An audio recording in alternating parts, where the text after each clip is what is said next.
नमस्कार।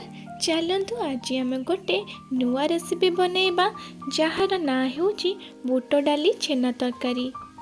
एहाकू भात किंबा रुटी रे खाई परिबे। एही तरकारीटी खाइबाकू बहुत भल लगी थाए। मु एठी बुट डाली आउ आलू को लूण हल्दी दे आगुर सिझे नहीं।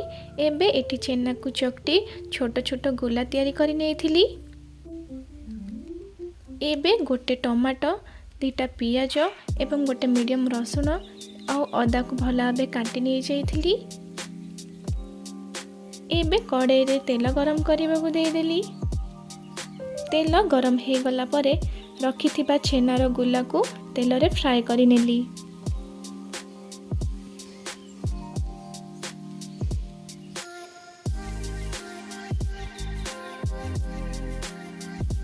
एठी फ्राए करी गोटे प्लेट रे काढ़ी नेइछि। एबे सेम कड़ाई रे किछि तेल देई सेथिरे तेजपत्र आउ किछि जीरा को देई देली। जीरा फुटी गला परे सेथिरे काटिकी रखिथिबा पियाज को सब देई देली। आउ एठी पियाज को मु गोल्डन ब्राउन कलर हवा जाए फ्राए करेबी। एठी पियाज गोल्डन ब्राउन कलर हे गला परे काटिकी रखिथिबा टमाटो को ऐड करि नेली। एठी टमाटो और पियाज को भल भाव फ्राए करी नेबी।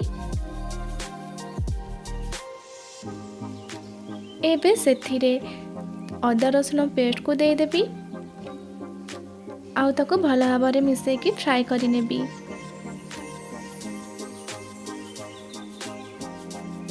एठी अदा रसुण रो कंचा स्मेल जिबा जाए मु एठी मसला को फ्राए करिबी। एबे सेथिरे लंका गुंड,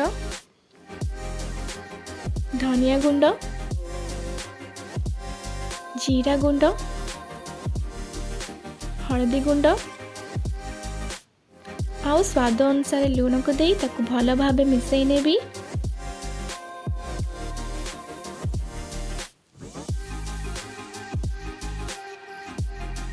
एबे एठी मो मसला को एपट सेपट करी भल भाव कषि नेबी।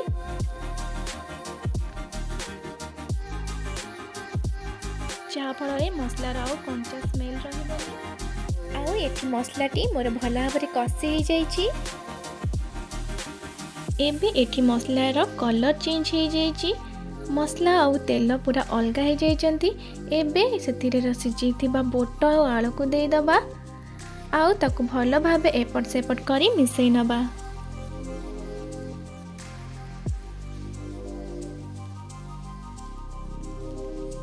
एठी बुट और आलू मसला सहित भल भाव कषि हो जाइछि। एबे सेथिरे मो पानी ऐड करि नेबी। एठी आपण पानी को कम बेसी करि पारंती। जेहेतु मते एठी टिके ग्रेवी दरकार तो मु एठी पानी टिके अधिक ऐड करिछि। एबे एठी पानी देई ताकू टिके एपट सेपट करी गोळेई नेली एवं एठी मु 5 रु 6 मिनिट पई ताकू एबे फुटबा पई छाडी देबी।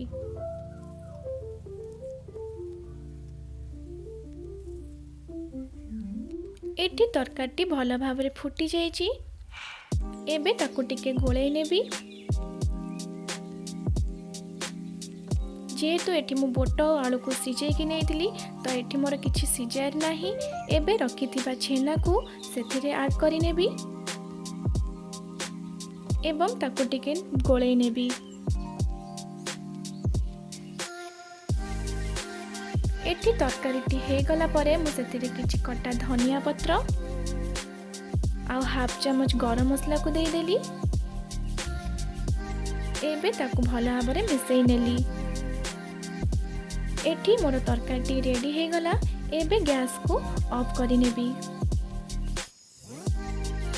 एबे एही तरकारी को मु गोटे प्लेट रे बाड़ी नेबी। एठी मोर बुट आलू छेना तरकारी रेडी हे गला। वीडियोटी भल लगी लाइक करिवे, शेयर करिवे एवं मो चैनल को सब्सक्राइब करिवे। रहुची नमस्कार।